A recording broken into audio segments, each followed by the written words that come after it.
This is Electric Barbarella, Bristol's alternative 80s club night. I thought Electric Barbarella, just from the title I knew, oh, I'm going to like that. I absolutely love this place. Tonight, we're chatting with the organiser, DJ Chezza, and finding out why her club night has transgressed into a life-changing experience for some of the regulars. It's just like the best feeling in the world. It's just a haven for so many of us. We're inside Z Alley and the night's just starting. I asked DJ Chezza what kind of music she plays at Electric Barbarella. It is very much based in the sort of world of the late 70s, early 80s. It is that kind of creative, androgynous kind of space. As you can see, I love the 80s. It's like one of my favourite things in the world is like post-punk, new wave, you know, the new Romantics, the Goths.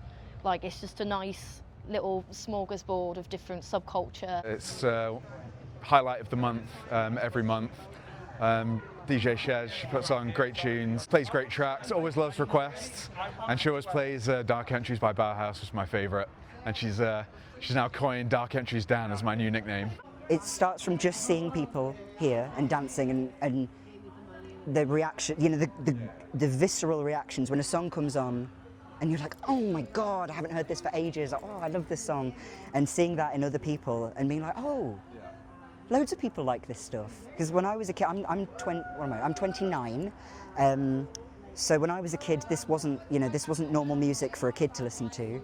And you know, I guess it's a bit dramatic to say I got bullied for listening to 80s music, but I kind of did. And it was just like, it was such an unheard of thing for a young person, you know, a little child in the 2000s to be listening to this kind of music. So then to come here and to be surrounded by people of all ages, because there's like from 18 to 80 here. There's people all across the age groups. There's people who would have listened to this when it first came out. There's people who were born listening to this, and there's people who maybe only heard this sort of music for the first time last week, but everybody's welcome and everybody's dancing together, and yeah, it just becomes it's therapeutic. I've had words with Chezza and I've said, you know, don't ever let anyone tell you that what you do isn't important, because it's something that people look forward to, and you know, I feel like a lot of people would back me up who come here and say that we look forward to this because you just, you know, it's like religious almost, like what people get from going to church, but you know, maybe not as profound, but I think it's as profound because it's one of the things that makes you want to be alive, and just it's like a celebration of being alive and of life.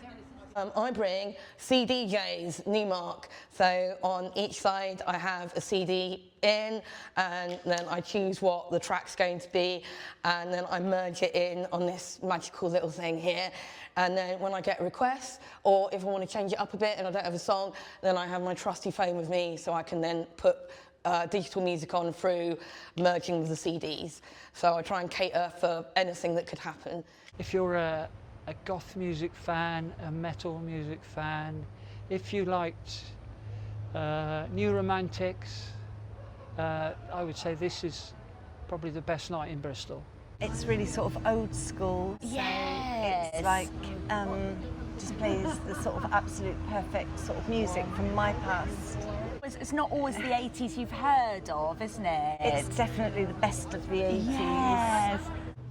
I think it's the fact that it's so varied. Like, I have literally seen a load of goths do, you know, the usual floaty hands to Sister's Mercy, and then suddenly Chezza somehow works a magic and it changes onto madness.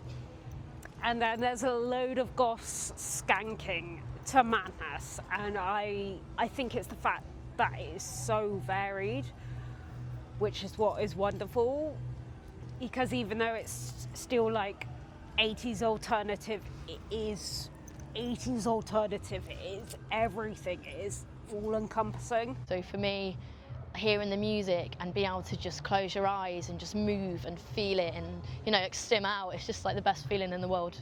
Music these days isn't really that brilliant. It's pretty dire, really.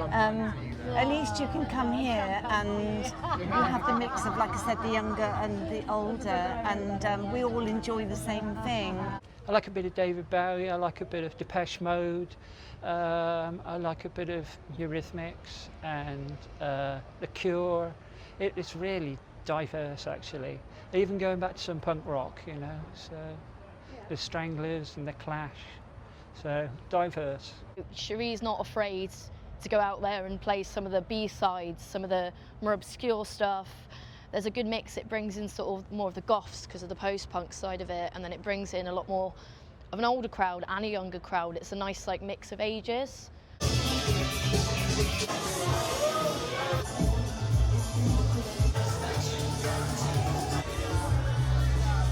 I was homeschooled, and so I didn't go to school, but I spent a lot of time with my mum in London in the 80s, and she would listen to quite a lot of music when we were together.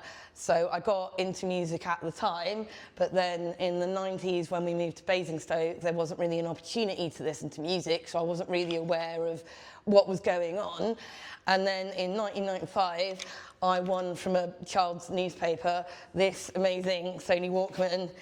And when I won this, it changed my life, and I put the headphones in and I first started hearing like Blur and Suede and Elastica, and I got really obsessed with Britpop and all those things.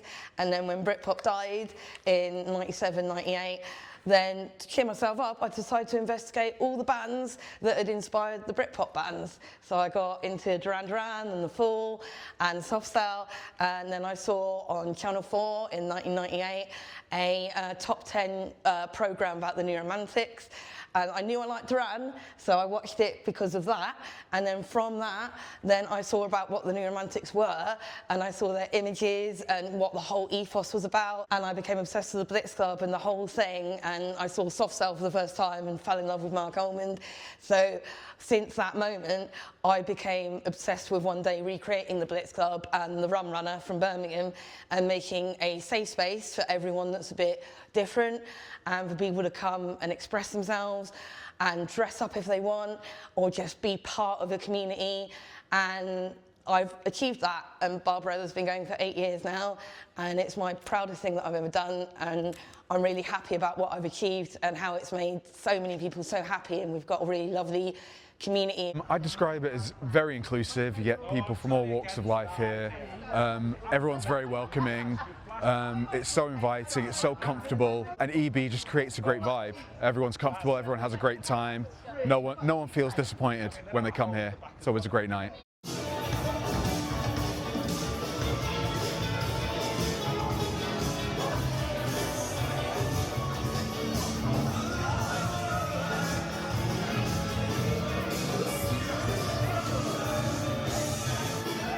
I like the pressure of having a certain song on, knowing it's got a time limit on it, and then having to decide and find a song that will fit in perfectly with that straight after. And I've kind of got quite skilled at that, because I get a lot of requests as well as what I want to play, so I've worked out a way to improvise, merging everything into each other. I don't like to plan my sets, I just go with the flow. Really, the reason I come is it's my youth all over again. The music they play, I was a teenager in my early 20s when a lot of the music played, so it's kind of like reliving that period of my life. So we get a lot of the LGBT community here, there's a lot of gender bending, there's a lot of trans people, like it's a safe space for everybody. So it's like if you like that and if you're okay with that and okay with the music and how it's kind of a bit of a party atmosphere about letting go, and you can do that without feeling intimidated by everyone around you, and that's kind of part of it, so people can come here and just sort of let go for one night. We always have a good time, it's very inclusive, and just kind of let our hair down really, don't we? It's such a good place to come because it's really quite versatile. Lots of younger people, lots of us older people, and it just works, it really works. It's a bit like a community, isn't it, I would say? Definitely, a family. Before I'd even stepped foot I'd said on the Facebook page, hi, I've just moved to Bristol, I don't know anyone, I've never been out in Bristol before, I know no one, I don't know what I'm doing. If anybody, I think I posted a selfie and I was like, if anybody wants to talk to me, please say hello, because I've got no friends. And people did, like, loads of people were really, really lovely immediately. And DJ Chezza was immediately like, yeah, stick with me, you'll be all right.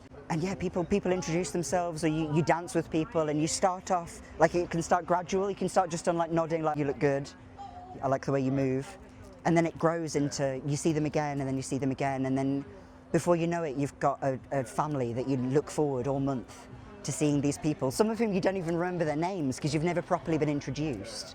You just dance together and go, oh, you look good, oh, hey, good to see you, there's all of this. And then the next thing you know, you've built this amazing community of people who, will do so much to help each other. Oh, I love this song. I shouldn't be missing this. Oh, I can't believe she played Orange Juice when I'm outside. I'll have words. I'll have words with her about that. It's nice because you can sort of mix with sort of different age groups. Like I never thought in my late 20s I'd have so many friends over 60, but here we are. I think it's the fact it's so inclusive.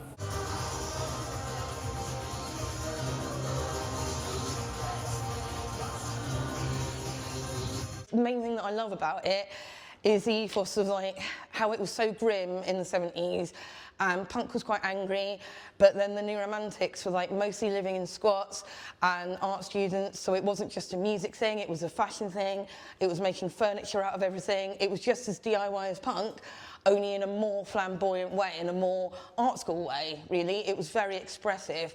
And when Duran Duran first went on stage at the Rum Runner, they opened by saying, we're going to be the band you listen to when they drop the bomb. And that was the ethos, to dress up and be yourself in case everything ends tomorrow. And that's what being a New Romantic is to me, just expressing yourself and being part of something and safe. It's a nice community here, like everyone's so nice, like you just feel like welcomed in, and everyone's here for the same reason. They love the music, they love the atmosphere. I mean, it's a sellout every time, so like, Nobody feels that they have to fit into a particular mould. As I said, we can have people that are kind of normally casually dressed. We can have people that are very New Romantic or very, very creative with how they're dressed. We can have lots of trans people dressing up. Or we can just have some goths or metalheads or people like that, just anyone that's happy to come in and be part of the entire thing. Because that's the thing about the New Romantics, it wasn't a uniform state, it was more of a state of mind and about self-expression.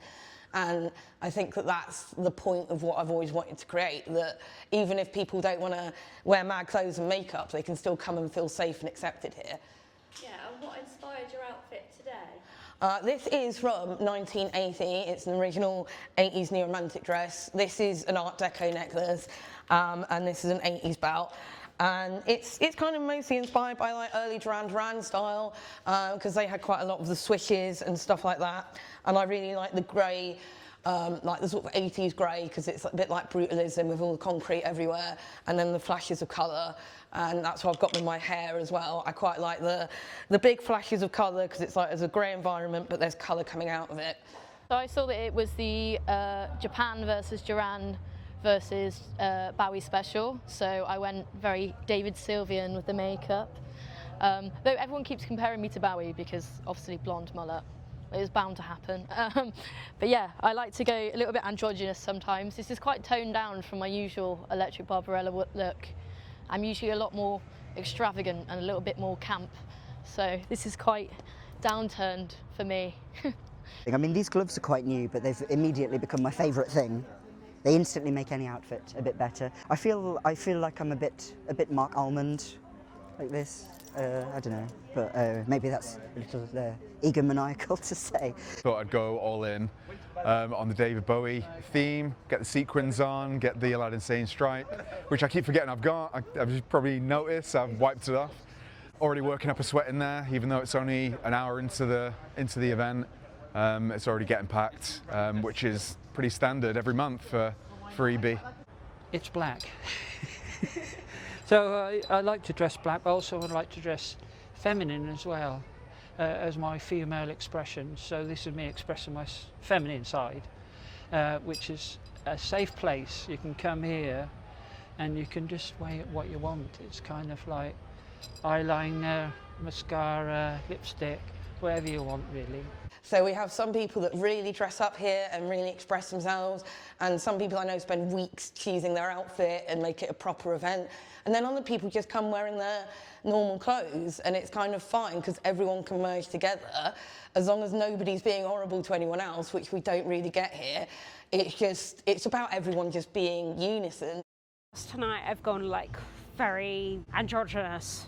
It's a good place to express yourself. I've worn this to work, so yes, and I'm a librarian when I'm in my normal job, and I have worn this to work, but I don't ever do the full makeup. That's too excessive for a library.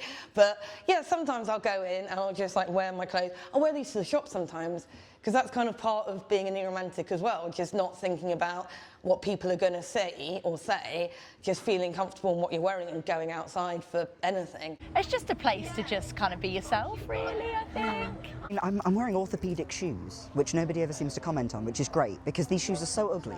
They're literally, it's just functional, because I won't be able to walk tomorrow.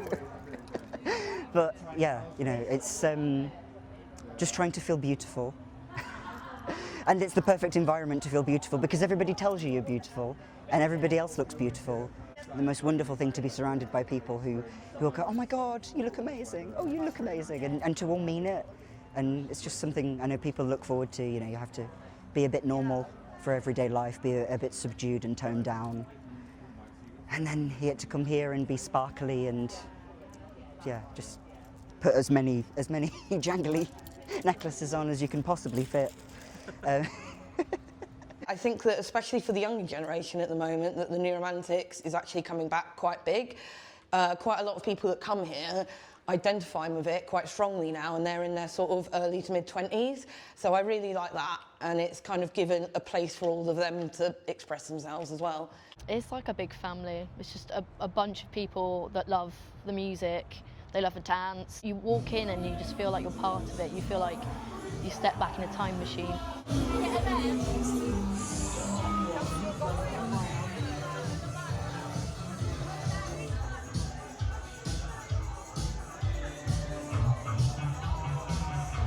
Everything at the moment, I think, is quite beige and grey, like pop culture-wise, and it's something that brings colour and self-expression and authenticity up. And I think that a lot of people that are younger are really craving that, because everything's kind of become very uniformed and generic, but this is something that they can look back on and really, really have fun with, you know? And not really fit in, but still like express yourself and be part of something. It's got that great, raw, kind of underground feel. DJ Chezza became a good friend of mine, like one of my first friends when I moved to Bristol, and yeah, it's been my favourite place to go in Bristol ever since. She's a lovely lady, really good friend, and we're friends on social media as well, and I send the occasional request for stuff I want played, and she's great because she will play it. So yeah, a DJ who interacts with her audience and is welcoming, and you get a hug at the door if you know her, and she's brilliant. Yeah, love her. It was clear that everyone was really fond of Zed Ali, and I asked Cherie what it was like running her event in this underground venue. I think it's because it's quite an old venue, and it's had loads of uses over the years, and it's got that like cave, cavern kind of style vibe to it. And also it is kind of small, so it kind of helps create, and not elite, but it's like a small club, you know what I mean? It kind of makes it seem a little bit more intimate in that sense.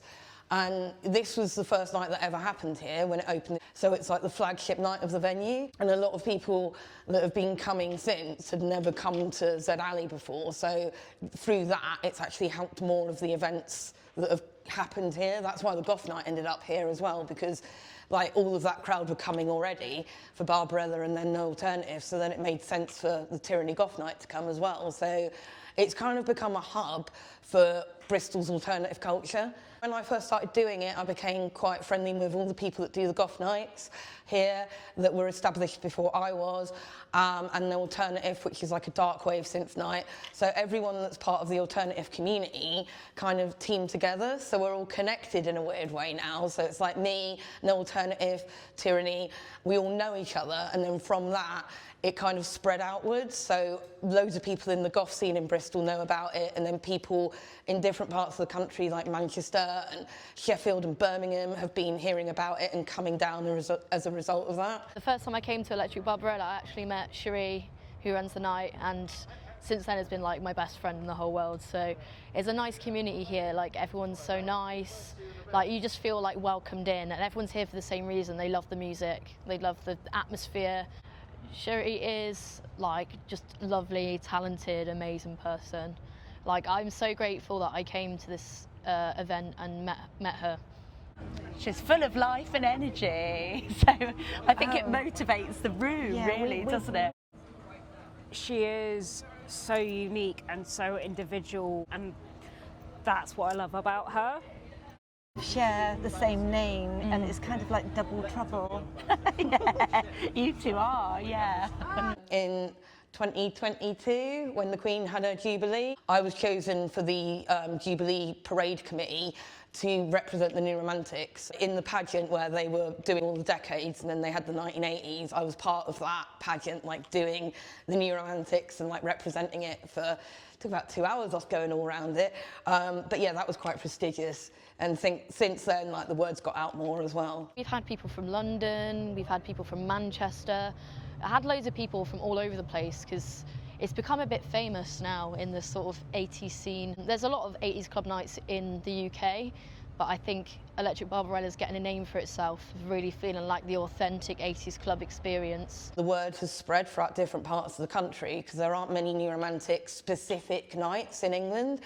So yeah, you get people that travel from up north, from like London as well, from like Birmingham, from Bournemouth. We get them from all over the country now. So I think it's because it's been spreading out so much, we're getting more and more people coming down to kind of experience it.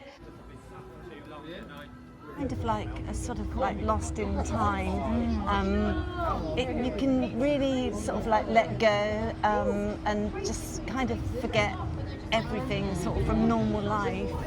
It's an outlet, I think, isn't Definitely it? yeah. It's almost like you're on a time machine. I like it when people that were there at the time come up and tell me that what I do is exactly the same as how it was back then. That's like the ultimate compliment for me. Thank you for DJ Chezza for putting on these nights. Thank you for Zed Ali for supporting them, and thank you for all the wonderful people who I've met and I now call friends. I'm very, very, very grateful for it, and I'm glad that my dream became a reality in the end.